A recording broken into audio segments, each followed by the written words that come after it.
Hello, hello, hello. We should be live. Let me get that off the screen. Hi. So what I thought was an hour's worth of work to get this stream going turned out to be a little bit longer than that. So I apologize right off the bat. But here we are for this week in racing live. Now, for whatever reason, it seems like my face is a little bit smooshy. I'm not really sure what happened with the this little HD PV or not HD PVR, whatever that thing's called. Hello. We should be Oh, live. and now I'm hearing myself. Shut up, desktop audio. Oh, no, we're still going. Oh, that's YouTube. I was like, what? This is the most boomer. Oh my lord. That is a. Okay, there we go. I've muted everything. That was a disaster to start out there. So it can't get any worse than that. But yeah, if you notice my face is a little smooshy, I don't know what happened, but for whatever reason, the capture device made my face smooshy. I do have a diecast in the background because otherwise it would be weird if I didn't. So let me know in the chat what diecast that is. So we got a lot of things to talk about, and yeah, I guess the chat was right that I could say that that I was busy setting up the cage match between Eric Holcomb and Roger Penske. But yeah, we've got a lot of things to talk about in this video. And now, yes, the chat has found out that we've got a boomer moment going on. Yes. So that is one thing I want to address. As I see, the pop filter is going to keep falling down. Believe me, I'm really struggling today.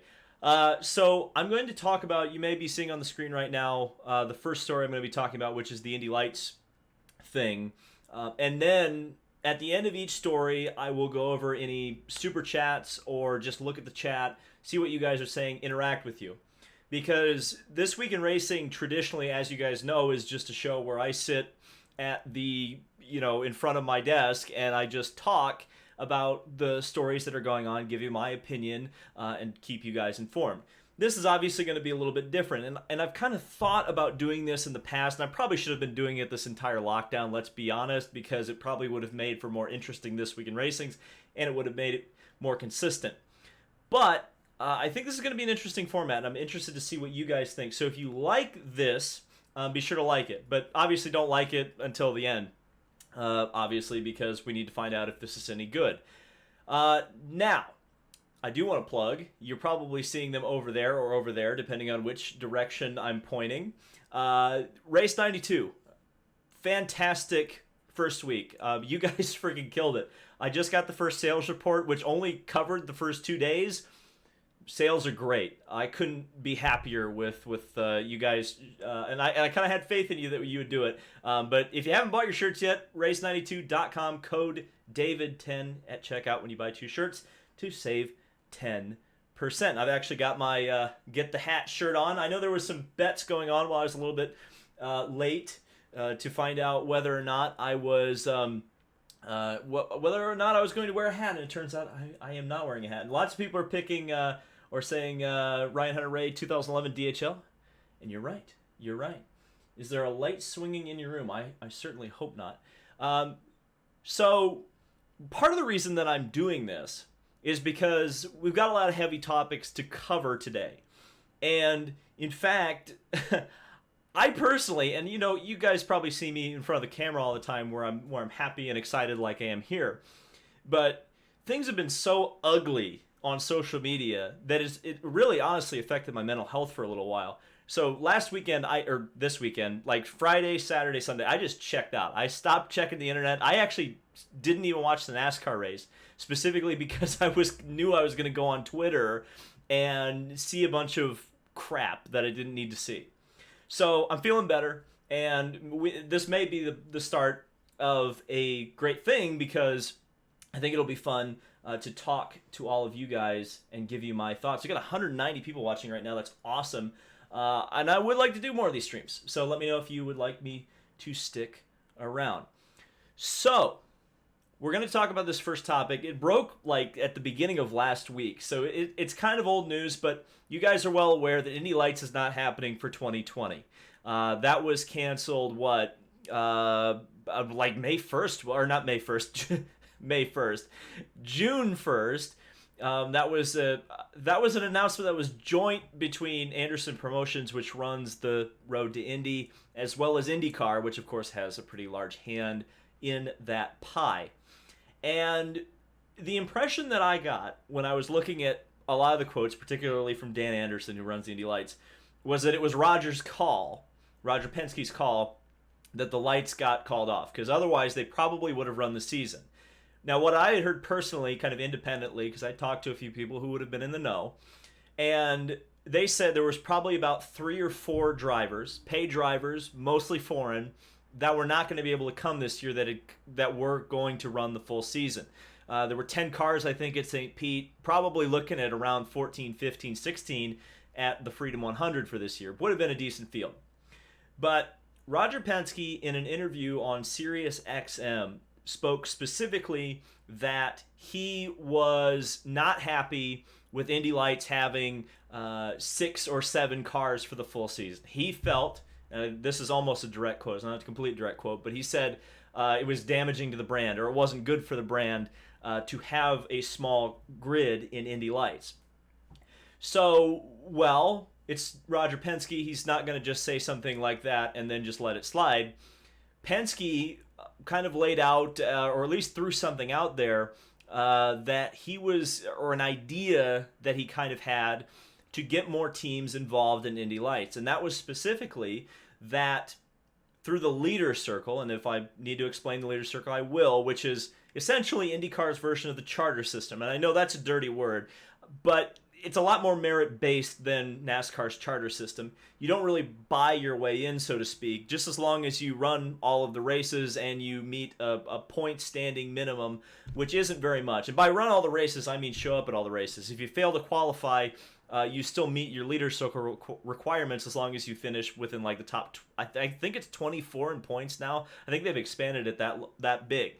But the thing that Penske said was to try to get the lights grids up, that he's willing to include a free lights chassis in the Leader Circle program for IndyCar, which I thought was interesting, because we've heard things like that before, or proposals like that before, but here we are, and is this something that could actually help lights?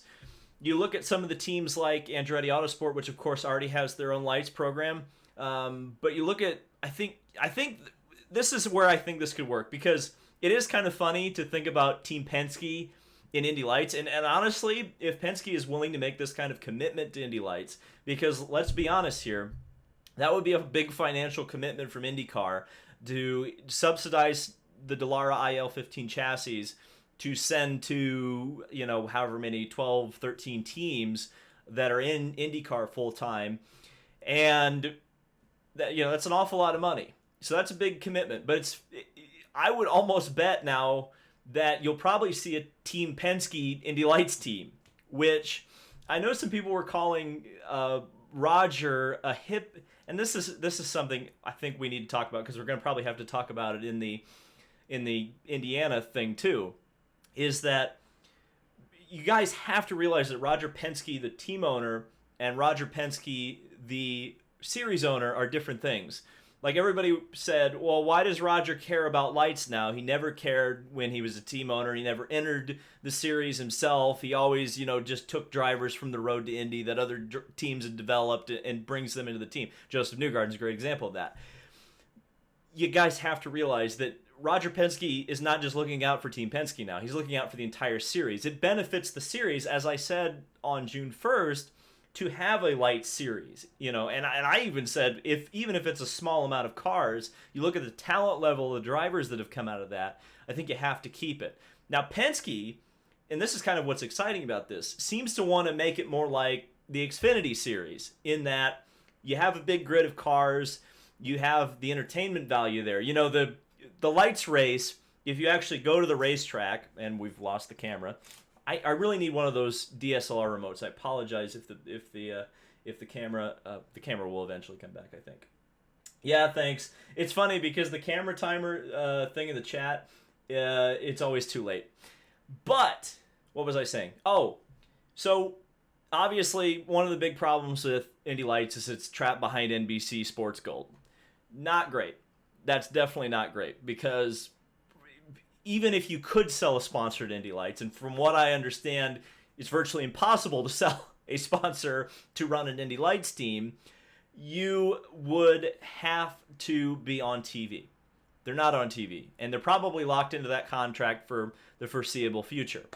And if you go to the races, and again, this is nothing against the people who run in Indy Lights, and I am friends with a few people who run in Indy Lights, so I have to be a little bit careful about how I say this, but when you're at the racetrack, oftentimes to use a wrestling term, the Indy Lights race is the piss break match. You watch the start, and then you realize that the 8 cars that are in the race are going to spread out, and you can go to the bathroom, go get a hot dog, catch the end of the race, and you probably haven't missed much. Now, that doesn't apply to the Freedom 100, because the Freedom 100 is awesome. But, yeah. By the way, just real quick, Taurus, Super Chats, we'll talk about those at the end. So just for those of you who are just showing up, if you see Super Chats, I'll be talking about them after I finish up talking about this. So yeah, I think there is...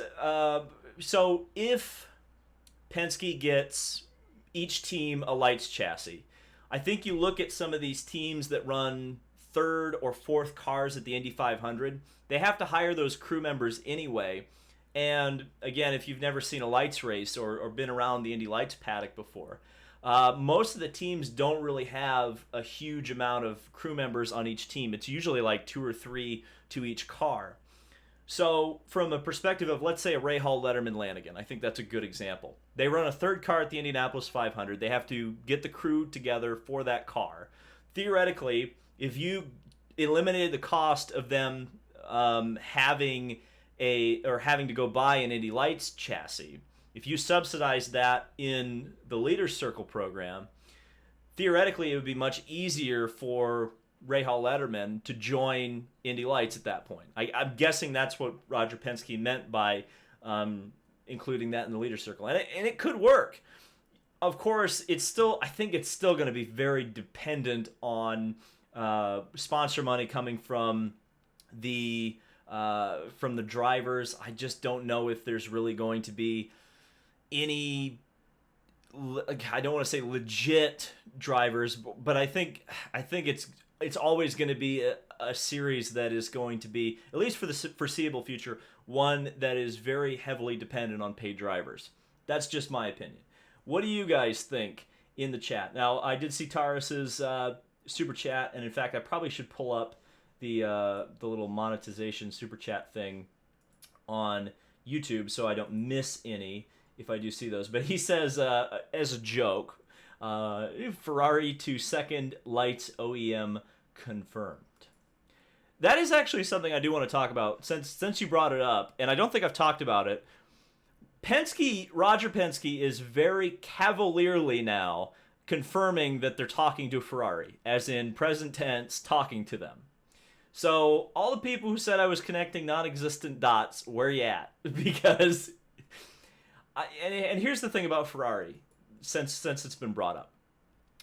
Ferrari, this time, it was much more likely that they were going to do it this time because of that budget cut with Formula One. I just felt like, because this wasn't as much of a power play as it had been in the past, that you just kind of felt like it's different this time. And that's why I still think it's going to happen. I really do. Especially because sports car racing, and I love sports car racing, but they don't really seem to have their stuff together right now. Even though I think LMDH is probably, a better system than what they were planning on going with. And I don't know where I got to find the super chat thing here. Maybe I'm not going to do that. Maybe I'll just read off the thing. I don't remember where that page was. So that's what I think with Ferrari and IndyCar. I think it's much more likely now than it was in the past.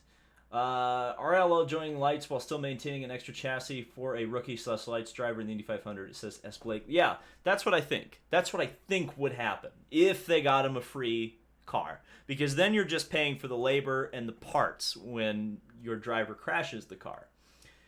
And people are talking about Mercedes too. Yeah, there was Jabel. I'd love to see for. Do you think? How do you think we get Indy Lights to be like Xfinity? Well, Jabel, I think it comes down to a TV deal. I mean, and again, you know this. You're in the road to Indy. Sponsorships that cover the full season are very, very hard to come by. So you're probably going to need to be on television, or you got to be able to show that there is a substantial amount of people who are willing to watch lights. I mean, even if you just got the Freedom 100 on big NBC, that would be a great start. But right now it's freaking locked behind a paywall. Yeah. So yeah, I should talk about the Mercedes thing. That's interesting because you're hearing kind of the same things that Ferrari said about the budget cap, which is, oh my God, we've got all these people now, we've got nowhere for them to go. I did see some people jokingly suggest they go to DTM. They were going to DTM, or they were in DTM, but they left that. I don't know if the American market is important enough for Mercedes. I mean, I guess it is, but see, the thing about Mercedes is they are invested in like the NFL in the United States. So I don't see them joining an American racing series in a super heavy capacity. That's just my feelings on that. Yeah, they need a package deal. Maybe at least stream them on YouTube. Yeah, that was the thing that because I kind of felt Lights got screwed in the NBC deal big time because they got locked away on gold and there was just no way that they were going to be able to convince people to come on at that point. So let me see if I can get this right here. Let's move on to the next thing we're going to talk about. Which is the All-Star Race.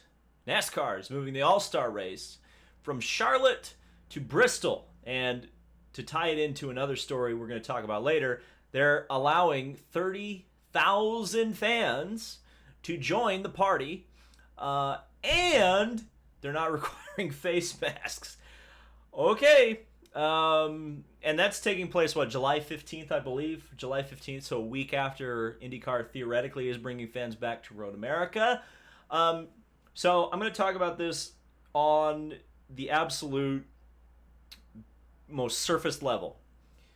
Just looking at it surface level-wise, I think it's a fine move for NASCAR to move their All-Star race to a short track. I think you saw with that Bristol race they put on the other day with the Cup cars. It's got the right package. It's gonna be a hell of a race. The All-Star race traditionally is usually pretty crazy, as we've kind of seen with the Clash, when they don't have to test for the Daytona 500. Of course, let's say this All-Star race at Bristol will probably be the last 10 laps of the Clash at Daytona. Which is to say, there are going to be a lot of cars crashing. But it should be exciting. On absolute surface level, this was the right move. Because also, if you look at it from a NASCAR perspective, let's just say this. They don't have to admit that their package is bad. Because you look at how lousy those races were at Charlotte, and oh boy. It was unique circumstances this year. The Coke 600 was the first Coke 600 I've watched flag to flag, and hopefully it'll be the only Coke 600 I ever have to watch flag to flag. Because, wow, that race was a pain to get through. And there were a lot of factors for that. It's not just the package. I think it had a lot to do with the traction compound. But if NASCAR admitted defeat there, which they probably should have, but they didn't because the fan council told them not to, if you come back to Charlotte with a low downforce, high horsepower package with the All-Star race, everybody goes, yep, gotcha. But if you move it to Bristol, you can kind of sweep the high horsepower, low downforce package under the rug, and everybody will be talking about the fact that it's going to be at a short track. And we've got the timer. Somebody in the chat tell me that the timer's going off. I'm just kidding. The problem with this, just so you guys know, is that the screen goes off when I've got the capture card plugged into the camera, and I still don't know how to figure out the timer yet. I'm going to get to the Super Chat in just a second. I want to finish up with this NASCAR point, which is, again, I think it comes down to the package. The package on the short tracks is better. That product was way better that NASCAR put on, and it all makes sense. So let's get to the elephant in the room, which is Bristol, the All-Star race, is going to be the first race with a significant amount of fans. Now, it seems like some tracks, let's see, Homestead had, I think it was around 1,000 fans. It may have been as high as 5,000. I know Talladega's got 5,000 this weekend. Daytona for IMSA is actually going to allow 5,000 fans, but those are only going to be local fans. But for Bristol, this is going to be the first real race that is going to have a significant amount of fans. And they're not requiring face masks. Now, I have to be careful about how I say this. I am not as militant as some people on the COVID restrictions. I'm not like, let me put it this way. I live in a state, New Jersey, where you have to go into the supermarkets and you have to wear face masks. And you're supposed to social distance. And it never works. Now, I obviously try to do this, but it's tough even if you're trying to follow the regulations. Even if you have your face mask on perfectly, you have a really hard time social distancing. And this is just in Target. Just people blocking the aisles or, dilly-dallying or just everybody standing all congregated in the wrong spots and you can't move anywhere without, moving within 6 feet of other people. And then you look at everybody wearing their masks when it's required and you've got noses out and people sneezing and it's just a disaster. So it's really difficult to be able to this is really difficult to regulate. So I guess in some ways I understand why Bristol said, look, we're recommending you wear face masks, but we're not requiring it. But and again, we're going to talk about this later, but I do find it ridiculous, really ridiculous. And it's not Indianapolis Motor Speedway's fault because they were going to go above and beyond to try to make sure that everybody was as COVID safe as they possibly could be. They were going to do social distancing. They were going to do required face masks. They were going to do all that stuff. They were going to sell, I think, 25% of the capacity just to make sure that people could social. But you're going to go to Bristol, and while there'll be social distance in the stands, what are the concession stands going to be like? What are the parking lots going to be like? I mean, it's from that perspective. And if it, again, worst case scenario, and a bunch of people get sick, that's toast. That's every other race for the rest of the year toasted. So God, I hope that Bristol is making the right decision here. That's just my opinion. I did see a super chat. I'm going to get to it real quick. Daryl Parrish says the road to Indy is a joke. The kids don't have a chance to move up when the leftover F1 drivers keep coming over to the series. Well, that's what the scholarships are supposed to be. What the scholarships are supposed to negate, right? The scholarships, the idea of the Road to Indy scholarships is if you win at USF 2. Well, actually, if you win at like the Skip Barber level, or I think it's like Lucas Oil Raceway now, or the Lucas Oil Academy or whatever. If you win there, you move up to USF 2000, and if you win in USF 2000, you move up to Indy Pro 2000, and then if you win in Indy Pro 2000, you move up to Indy Lights, and then you can also win the F4 championship and move up to Indy Lights, and then whoever wins the Indy Lights championship gets enough money to go and run IndyCar for a couple races. That's assuming they don't have sponsorship. So I'm not somebody who thinks the road to Indy is a joke. I think it's proven. I think it's proven to work. But at the same time, yeah, I mean, I can see the criticisms of it, and there's some things that probably need to change. But on the whole, I don't think that the Lights Championship is, or just the road to Indy in general. I think the road to Indy in general has been incredibly valuable to IndyCar these most recent years. Because if you look at it, IndyCar, look at the drivers who are winning in IndyCar right now. It's crazy. It's crazy. They're all from the road to Indy. I'm going to look at the chat right now, see if they're saying anything about the Bristol race. I'm just going to give a shout out to Nuke Shot Media.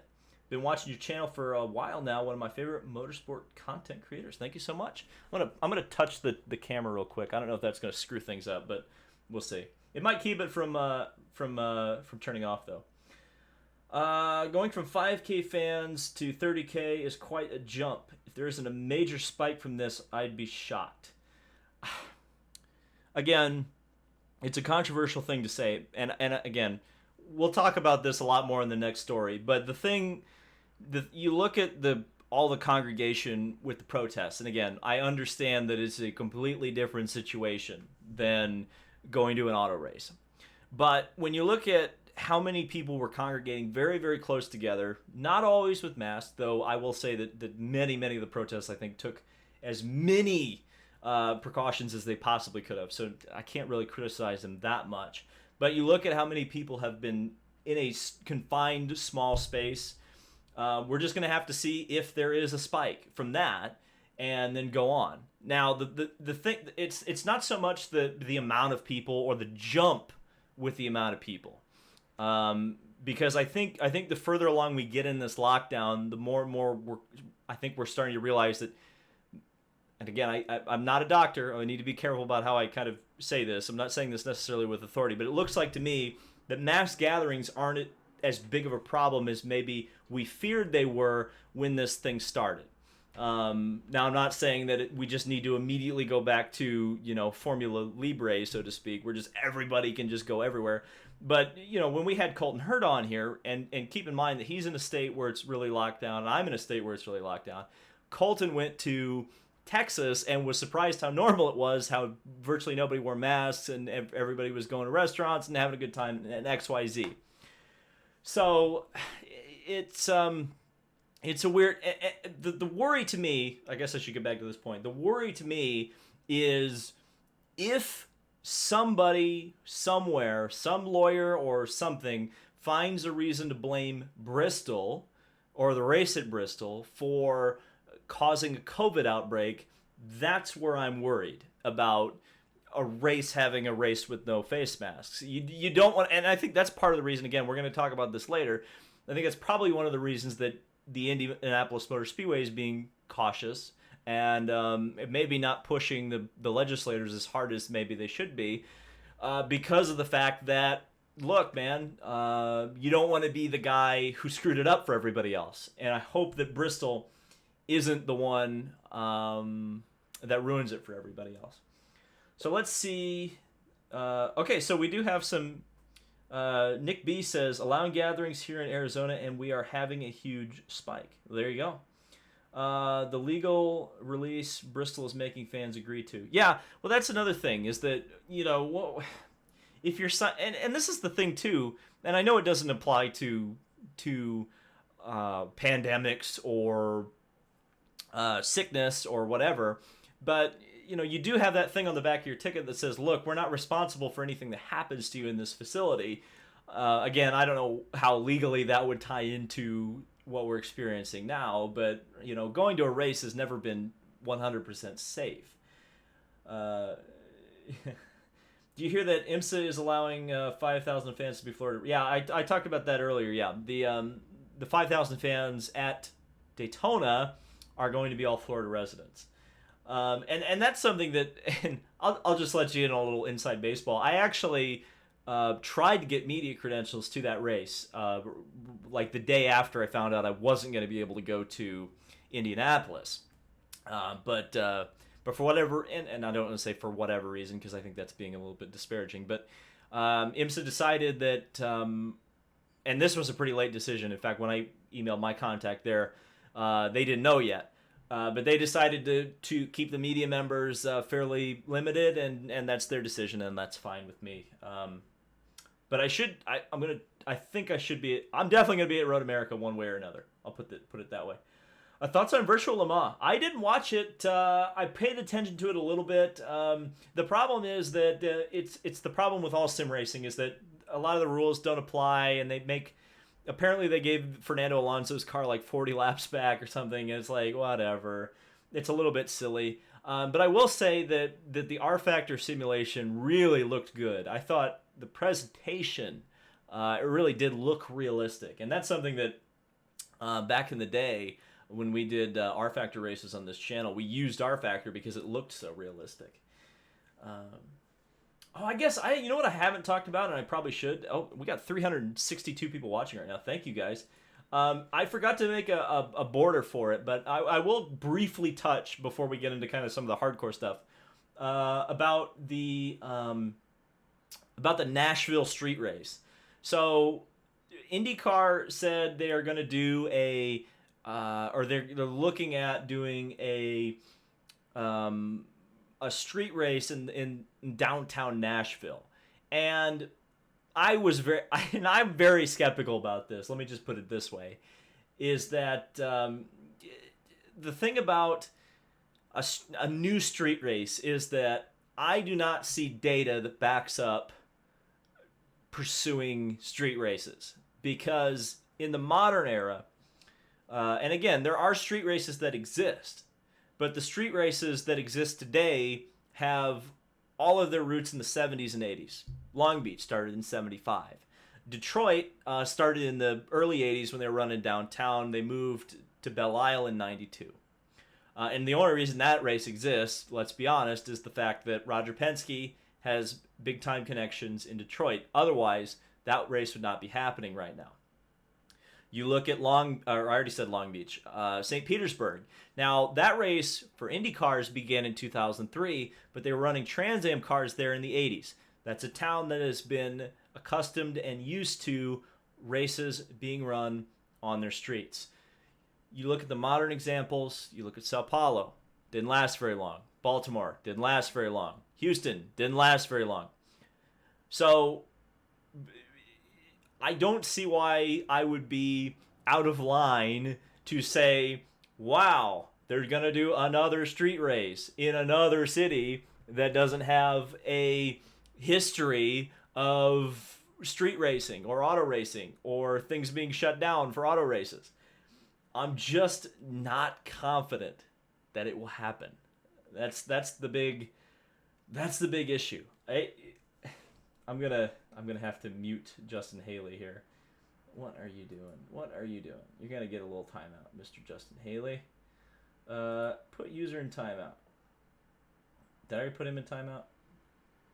I'm trying to. Let's see. Put user in timeout. Oh, I didn't delete.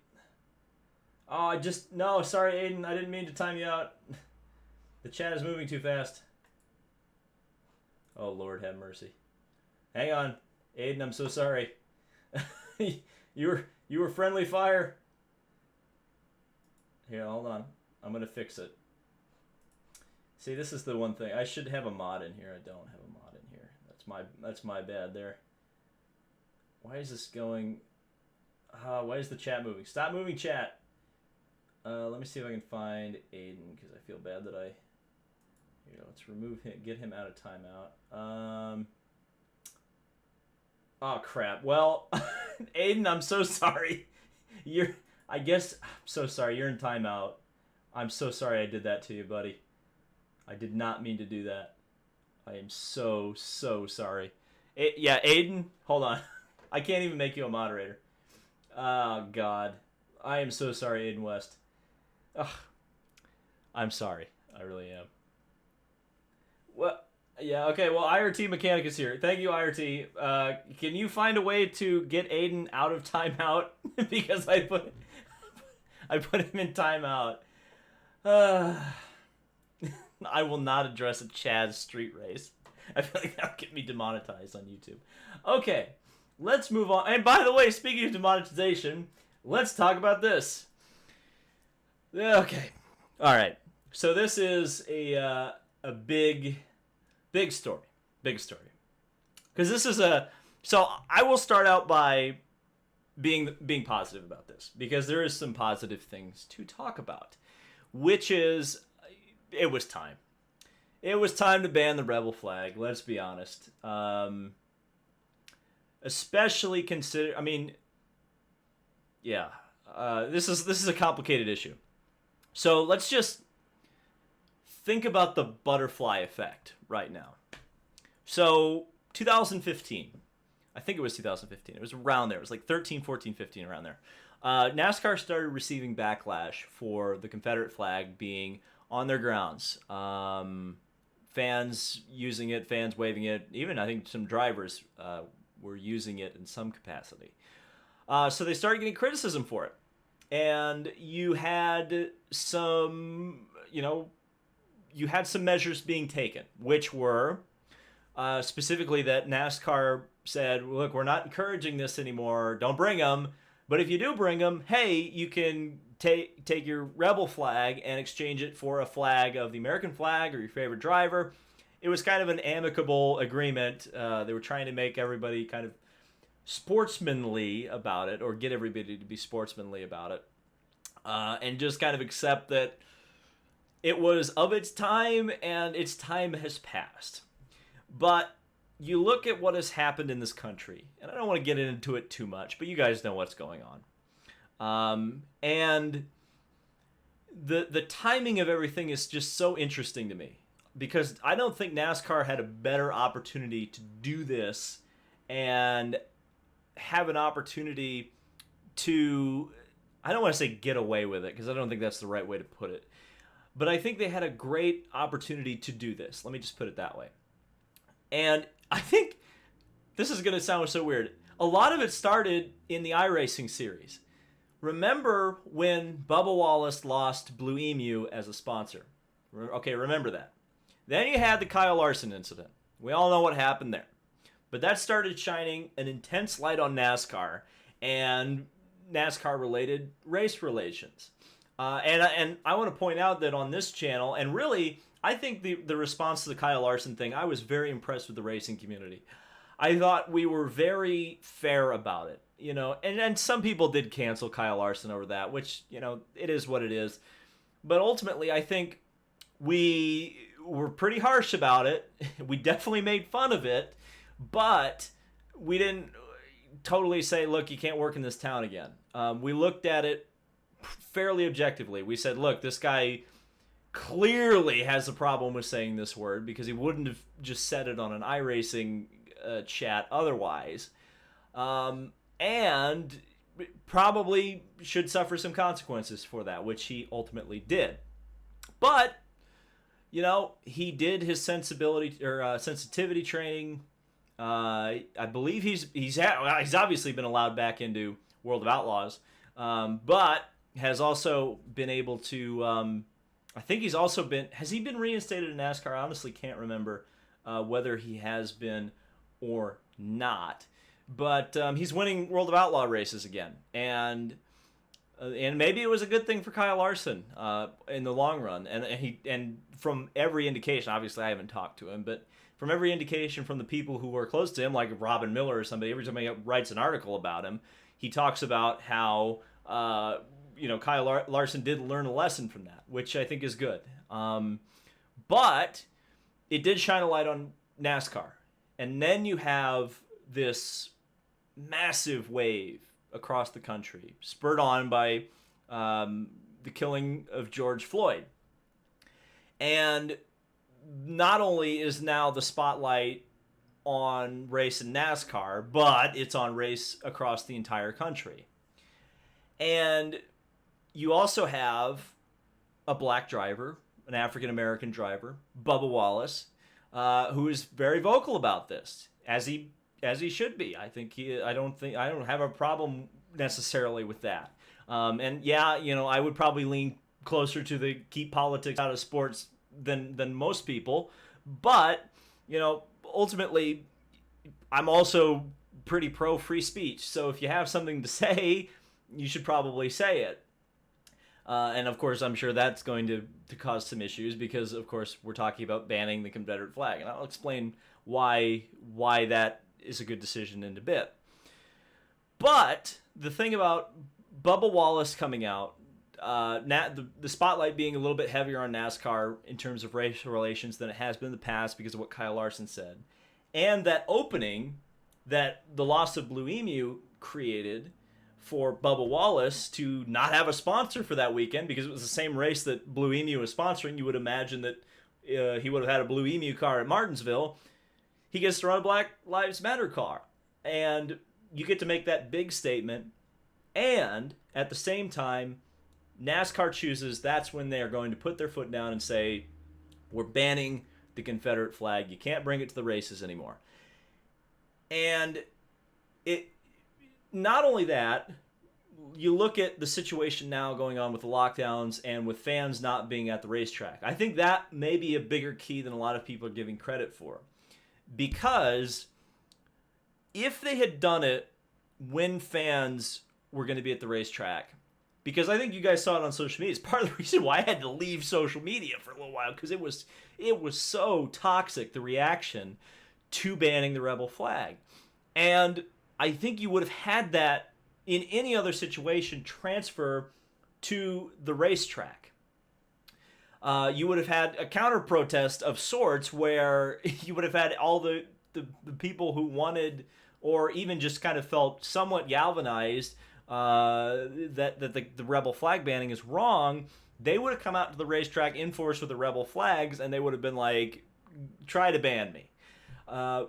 With this situation with no fans at the track, or at least as we go forward, limited amounts of fans at the track, it'll be easier to enforce. It'll be easier to, kind of move into, I guess, a new era for NASCAR fan policies. And once fans all come back to the track, I think a lot of these really angry feelings are probably going to be gone. That would be my guess. I mean, you're still going to have residual resentment. I mean, I think part of that is what the rebel flag symbolizes, to be honest with you. It's when they say Southern pride, that's what I think they mean. Whether it's right or wrong, I think is probably the wrong thing. But I don't think there was a better time for NASCAR to do it, so it made sense, I suppose. I did see a super chat a little bit a while ago. There's going to be a lot of crap in the chat because this is and we lost the timer. D-Land, IMSA gives the wrong person penalty moment. Oh yeah, I did. Yeah, that was. Thank you, Taurus. Yeah, I did do that, didn't I? Let's see. Yeah, everybody's saying camera. I just missed it. Let's see. We're just all discussing the Civil War. Good to see Larson is... oh, here we go. Mr. Antiant. Why can't Southerners just wave their state flag? I think that's a great point. I think if it is about Southern pride, then yeah, just bring your state flag, I don't think anybody's going to have any... I mean, again, people are going to construe what Southern pride means, but in a completely innocent world, I don't think there's anything wrong with being proud that you're from the South of the United States. I think a lot of people just look at that Confederate flag, and again, I can't really say it, but I think a lot of people like Shannon Sharp, I saw, put it best, is that, look, ultimately, the war wasn't completely run because, the Southerners wanted to keep slaves, but that was one of their big things. And, you look at something like a Nazi flag, you can own that all you want in the United States, and it's not banned. You can own it, but don't go outside waving it, because you're probably at the bare minimum you're going to cause a disturbance, and at worst you're going to get the hell beat out of you. Now we obviously don't have the same kind of resentment for the Confederate flag yet, but it probably belongs in the museum. Does Indiana have a state flag? It does. And people are talking about the Mississippi state flag. Yeah. Well, there's a lot of discussion about that. Laura, thank you, David. It is important, but back to car talk now, please. Junior in the Hall of Fame. I understand, Laura. Yeah, but I mean, this is a little bit different because of NASCAR's history with the Confederate flag. They had a race called the Rebel 500. All that stuff. So it is a little bit more. It's a little more important than. It is something we need to talk about. Let me just put it that way. But I do appreciate the super chat, and we will get back to car racing. And yes, I did see Dale Jr. in the Hall of Fame. While we're talking about the Hall of Fame, yes, I think there's some controversy about Dale Jr. being a first ballot Hall of Famer. But if you look at the amount he's contributed to the sport of auto racing, not just NASCAR, auto racing, Dale Jr. is one of the most famous race car drivers in the world. He's a first ballot Hall of Famer. I mean, even if he wasn't the best driver, the guy is a significant figure in the sport. I think it's completely justified to have him in the Hall of Fame. GN talks about, what about the Mississippi flag? Again, we are a racing channel, so we're not going to talk about what someone's flag of their state should be. But, yeah, that is a discussion point, I think. And you're seeing it in the media right now. I literally saw on the homepage that people were talking about whether that should be around or not. So there you go. Let's see. Let me see if there's any... Yeah, Laura... Yeah, Laura's saying she was out protesting. Yeah, so yeah, don't hate on Laura just because she wants to hear about race cars. A lot of people. Here's the thing: you can be politically active and still want politics mostly separated from your racing talk. It's okay. It's not a big deal. It's not a big deal. Okay, let's move on to the next topic because this is the final topic for today. Before we move on to kind of the end and viewer interaction, I want this to be about an hour, so we've probably got about 15 minutes to go, and I'm probably going to talk about this for a while. So, Roger Penske versus the Indianapolis, versus the city of Indianapolis. Okay, boy, this is one that get the hat, get the Puma hat. Okay, so obviously I do have a little bit of skin in this game because you guys are probably aware at this point that we were going to have a pretty big. We're going to have a pretty big coverage deal around the IndyCar NASCAR doubleheader at the Indianapolis Motor Speedway for the Brickyard 400. Now I'm still doing content coverage of that, and I can't wait for you guys to see what I'm planning to do for that. Now that we can't be in the track, but originally, and again, I spoke to a lot of people who would have been in the know here. I think a lot of people got caught off guard that the decision was made to not have fans. Wow, I will respond to that super chat in just a second. That's a big super chat. But thank you, MRXNGS. But this is something that I do really need to. So I think we were all caught off guard. Most of the people who were kind of in the know were caught off guard that they were not going to be able to allow fans. And specifically, it's because Marion County, which not only the state capital of Indiana is in, Indianapolis, but also Speedway falls under the jurisdiction of, their lockdown reopening procedure has been a little bit slower than the rest of the state of Indiana. The rest of the state of Indiana, in fact, I've got a chart here which I didn't save, but I am going to save it now, which I actually called the Back on Track plan. But right now, most of Indiana is in what is called Stage 4 right now. Let me get this real quick. Which isn't straight up mass gatherings allowed yet, but they're getting there. So let me see if I can get this without covering up the Patreon supporters, because I don't want to do that. So you can see Stage 4. Let me get this up bigger on my screen so I can actually see it. So Stage 4, 250 people or fewer are allowed to congregate. And that's specifically when we're talking about social gatherings, which is the important one for auto racing. And facial coverings are optional versus recommended, which what's the difference between optional and recommended? That's government bureaucracy is what that is. But you've got a whole bunch of stuff here. Essentially, Stage 4 means you're pretty much open outside of like super social gatherings. Restaurants are at 75 capacity. Entertainment and tourism at 50% capacity. So that's kind of what's interesting to me is an auto race considered entertainment and tourism, or is it considered a social gathering? Because theoretically, right now, I think the whole state is in Stage 4, or at least most of it. I don't remember if Marion County is. But once you get to stage 5, which is supposed to be July 4th, that was going to be, everybody's going to be able to go anywhere they want to and do whatever they want to. It's essentially a total reopening for Indiana. And let me see if we're looking at the chat here. Oh, we got a lot of super chats. I will get to those at the end of the stream here, guys. But thank you all for kicking in there. It's an on-track plan, not an in-the-stands plan. Very funny. Let's see. A little more from column A, from column B. I think it's entertainment. So people think it's entertainment. So even if it's entertainment, theoretically, the Speedway is supposed to, would theoretically be, I mean, let's put it this way. Marion County would be in stage 4 by the time we get to July 4th, right?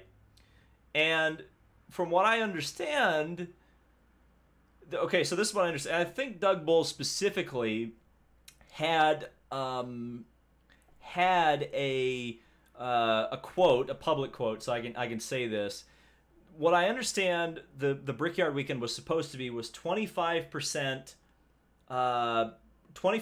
capacity.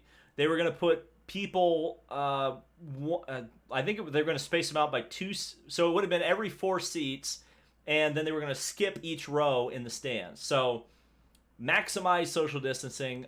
If you looked at those signs, which were actually originally leaked to me, which was nice, and then Adam Stern shared, you saw the social distancing signs. They had a pretty robust plan for getting fans to the stands. And again, Indianapolis Motor Speedway was planning on being conservative with their bringing in people and having them be a part of the event. And even then, they weren't going to allow fans in the infield. If you were a media member, you were allowed to go in the infield. If you're a team member, obviously you're allowed to go there. But they weren't going to allow fans in the infield.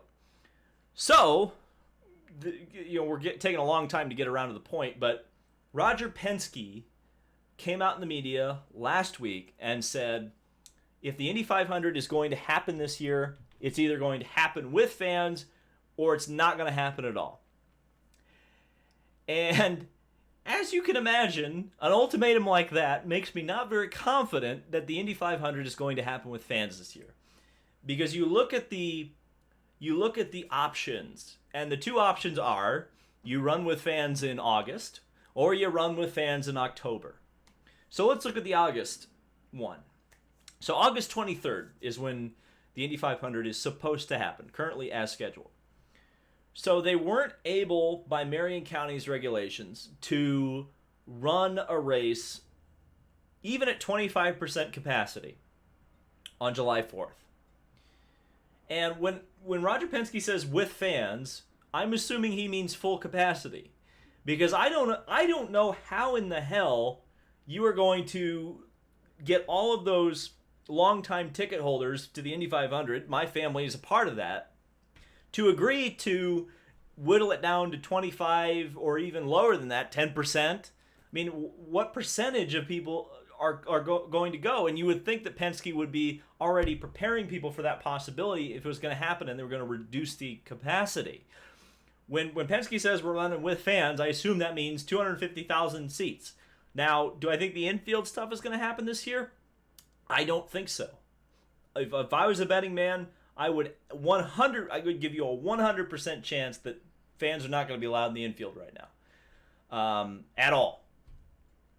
But what about the stands? And I'm not very confident, because if you look at it, July 4th to August 23rd, theoretically, that's a month and a half. But, we were almost a month and a half away from the last race, the July 4th race, when they said, we're not going to do it with fans. So I'm not confident. And then you look at October, and this is when everybody's predicting that we're going to have this second wave, theoretically.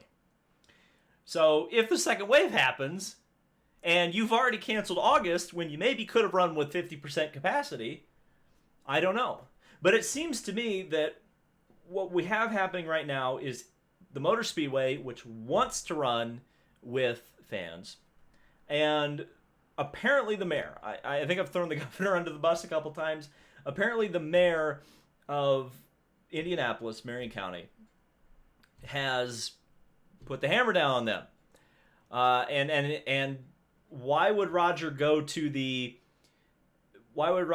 media and say, we are going to run this race with fans or not at all? Yeah, it's an ultimatum is what it is. And I don't know. I don't know if I'm confident that RP is going to get it done. I don't know. And this is the thing is that, and again, hindsight is 2020.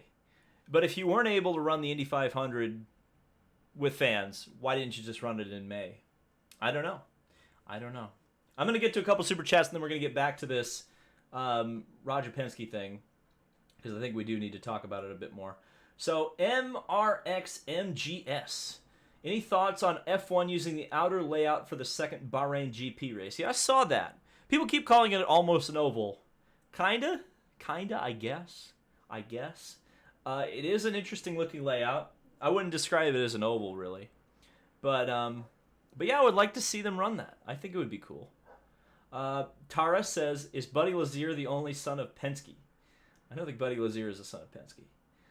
Ethan Kane, do you think they would run the Indy 500 without fans? Well, if you believe Roger Penske, and I tend to believe Roger Penske, I don't think they will. I think it'd probably be smarter if they did, but or if there's going to be an issue, they probably should just run it without fans. I don't know.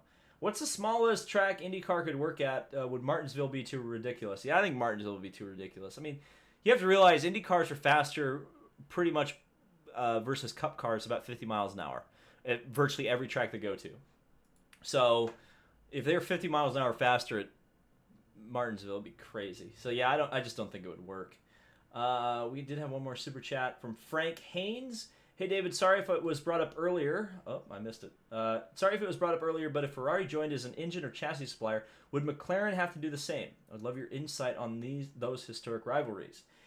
So I think McLaren might, if chassis competition did eventually open itself back up, I think McLaren would possibly be a candidate for that.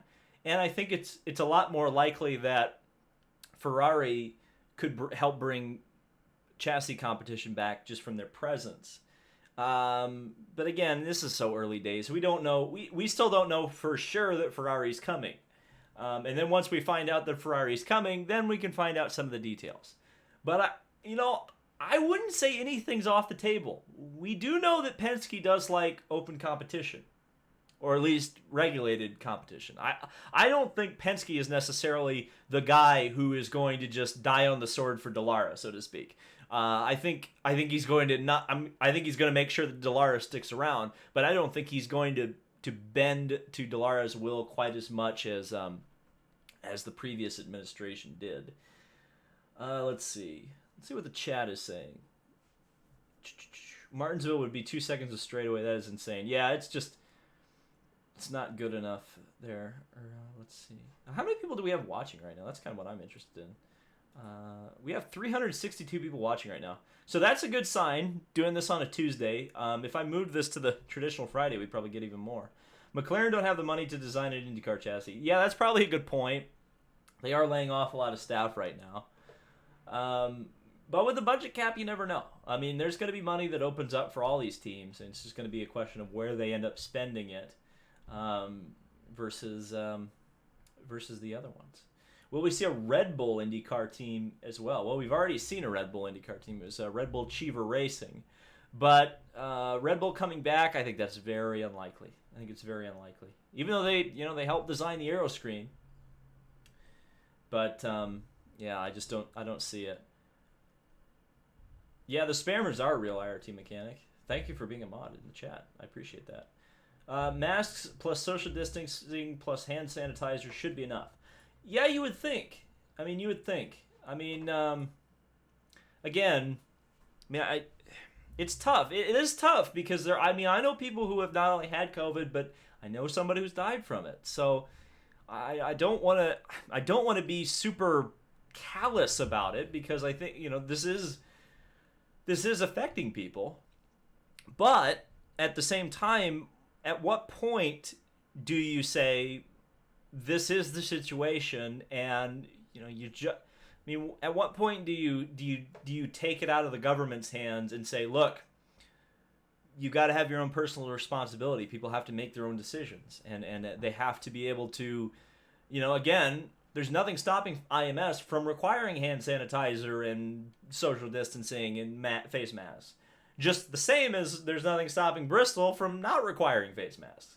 It's just, at the end of the day, you kind of have to figure out whether you want to go back to normal or not. And sometimes you're just going to have to deal with the consequences, I suppose. I mean, I don't know. It's a tough...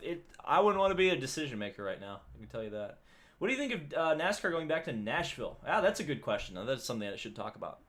I'm interested in it, and I would like to go to the race. Honestly, I would like to see. It may suck, but I do like the idea of NASCAR going to new tracks. It's an interesting prospect to me. We need this 50K sub celebration soon. Yeah, that's true. We are getting close. I was hoping to be a little further along on that. Unfortunately, again, the content plan for this year really got thrown out the window.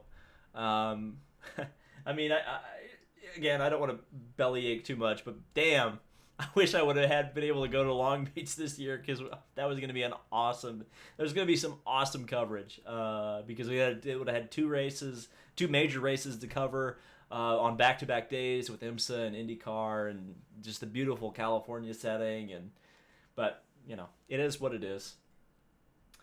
We got a super chat from Venom129. Wouldn't IndyCar sponsor pressure Roger to have an Indy 500 without fans if there was no other choice?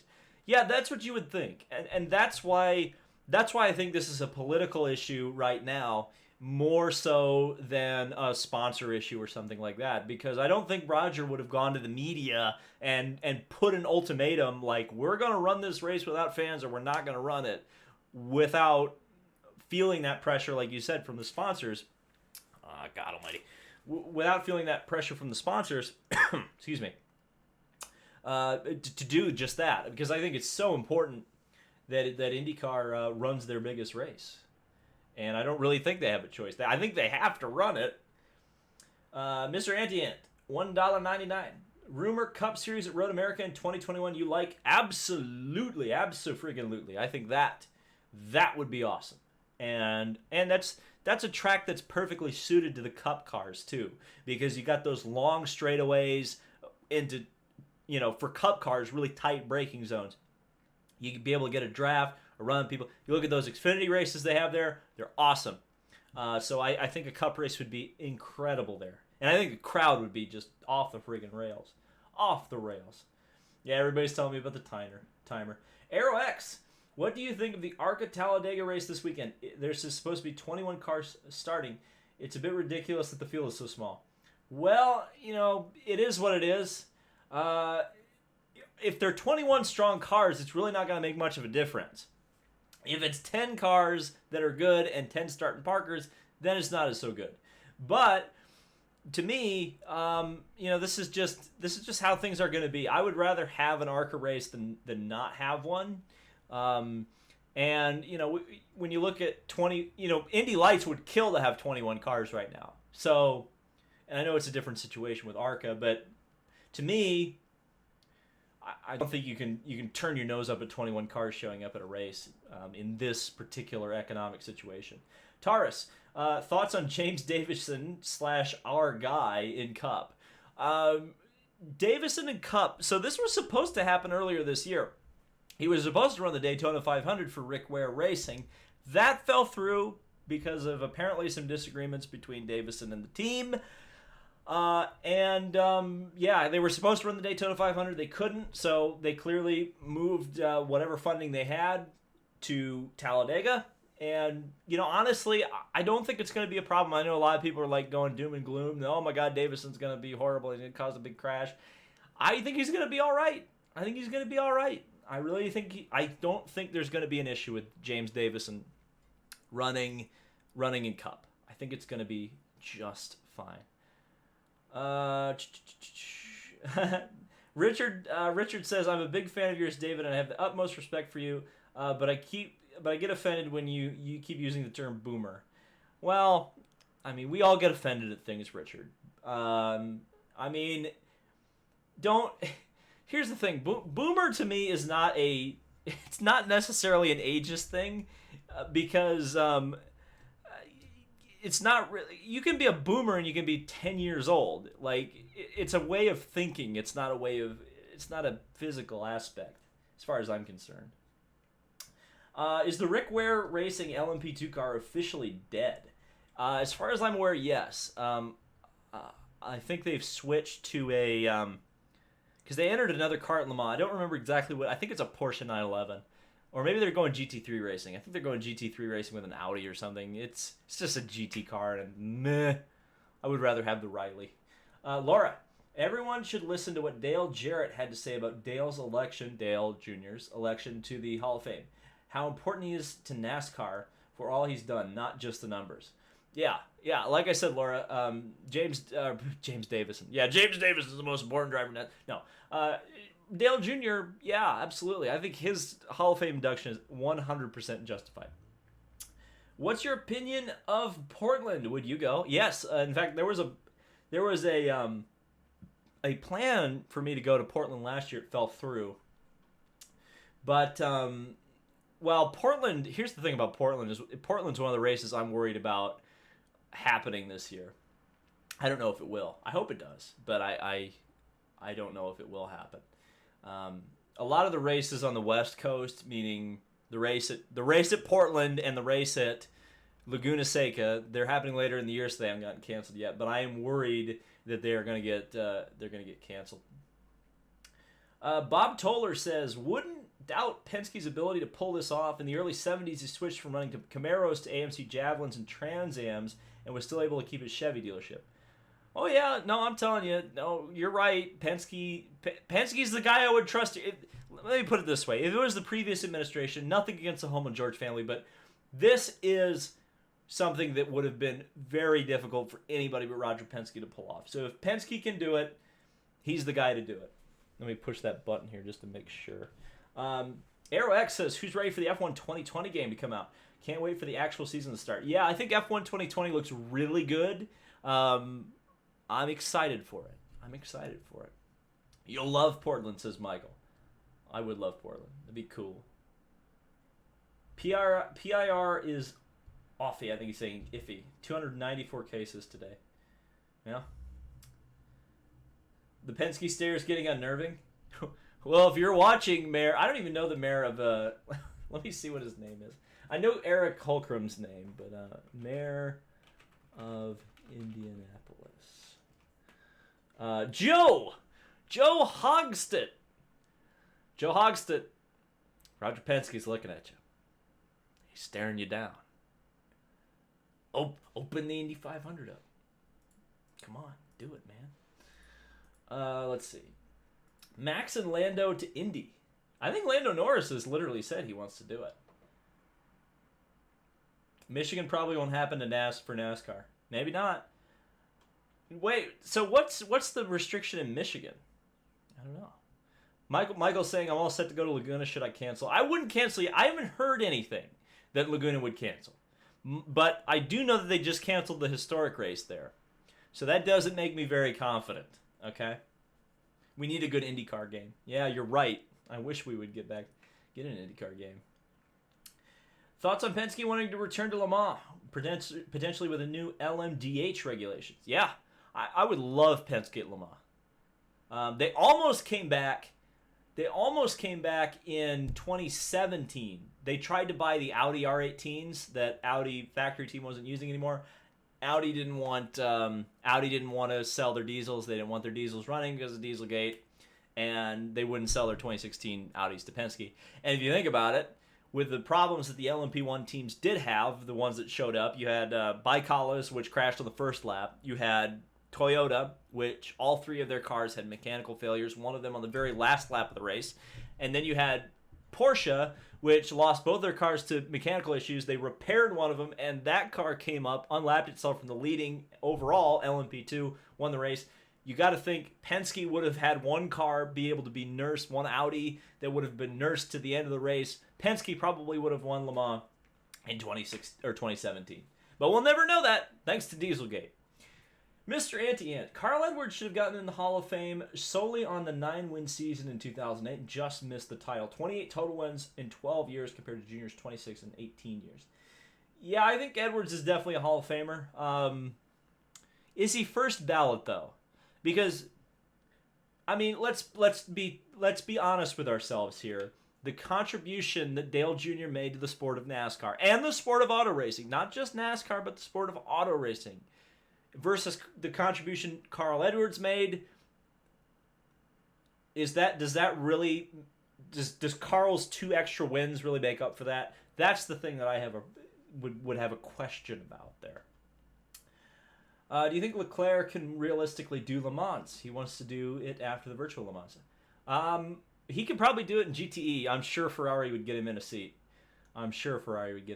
So, yeah, he probably could do it. Leclerc could be because he's young enough. If he could probably do the Triple Crown. I don't know how much he feels about oval racing, but it would be interesting. People are talking about a Hawaii race, yeah, and Oz Kitty Boy talks about the Hawaii Super Prix. Glad we got a reference to that in this stream. IndyCar 2K would be a gambling paradise like NBA 2K. Yeah. Okay, we're going to get off here in about 5 minutes. So if you have any other super chats, go ahead and send them now. But as of right now, I'm just going to respond to the regular chat. And then we'll get off of here and finish the first live This Week in Racing. I would like to know your thoughts on it. Post them in the comments section, though. Don't post them in the live chat because the live chat goes away or whatever. There's an interesting one from Atomic Hound who says, does the uncertainty affect the 500 car count? I think it could. We were looking at potentially 36 cars for this year's Indy 500. There's a couple now that I think are unlikely. We'll just have to see. A bunch of entries that we were kind of sure were going to happen haven't even been announced yet. Like, for example, James Davison. We think he's going to run a car or be in a car, but we don't know he's going to be in a car. Draco Rosso says, hot take, F1 will be a Euro-only series going forward. It would be... So, the European tracks are unironically the best, obviously. They're the most exciting. And that's kind of what I'm excited about with this F1 season coming up, is that they're going to run at all the good tracks for most of the season. They're going to run it, they're going to run Silverstone, I think, twice. They're going to run Monza twice. They're looking at running Mugello, and they're running Red Bull Ring. I think they're running Red Bull Ring. I can't remember. I think they are. Don't get me wrong. Don't get me misconstrued there. But a lot of the races that they aren't running now I think it's going to be kind of cool. I don't know if they should go totally European, because this is a world championship after all, right? F1 ain't coming to the Americas this year. Yeah, probably not. Because Austin, Texas still kind of locked down? Yeah, we're saying R.C. Anderson entered during the... Now, R.C. Anderson did not enter. I'm not confident of that Top Gear racing to happen. Because they don't have an engine, they have a lot of things that they don't have, right? Yeah, Brazil is probably not happening this year. Do you have a live schedule? No, I don't. But I that's one of the things I need to do next couple of days or maybe weeks or whatever, is kind of reboot the channel a little bit with the new normal right now. Just to try to get content to you guys a little bit quicker. Can you call yourself a world championship if you only race on one continent? Yeah, that's the thing. That's what people used to criticize kart for, was they called their winner the Kart World Series champion or whatever. So, what other tracks would you like to see NASCAR go to? Milwaukee. But of course, it's gonna be tough if they have if they run Road America for them to run at Milwaukee. Iowa, I think is the big one. Iowa would be my choice. This has been great to chat with you. Thanks for answering some of my questions. Yeah, no problem. Jack O'Connor says, my sister lives in Houston, Texas. It's getting worse since they reopened. Well, I mean, here's the thing. It's always good. We're in a pandemic. We haven't stopped being in a pandemic. It's going to get worse if you reopen. I think the thing is that in reopening, are you going to...